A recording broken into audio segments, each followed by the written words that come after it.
So hello everyone, তোমরা সকলে কেমন আছো? আশা করছি তোমরা সকলে অনেক বেশি ভালো আছো অ্যান্ড সুস্থ আছো। তো আজকে দেখতেই পাচ্ছ আমি বাজারে চলে এসেছি। তার একটাই কারণ, আমার বাড়ির ওদিক থেকে কেউ এসেছে, মানে আমাদের আত্মীয় বলতে গেলে। তো তাকে নিয়ে একটু বাজারে এসেছিলাম, তো একটা কুর্তি কেনার ছিল সেই ক্ষেত্রে। তবে এখানে এই কুর্তিগুলোর দাম নাকি 2200-2300 টাকা। আমি তো শুনে একদম আমার মাথা ঘোরাচ্ছিল যে এত দাম কি করে হতে পারে।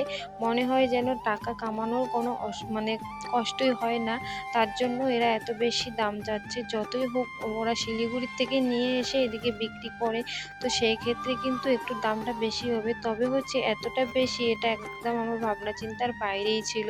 যাই হোক, তারপর রেশন দোকানে এসে আমার কিছু কেনাকাটা করার ছিল, সেটাও করে নিলাম।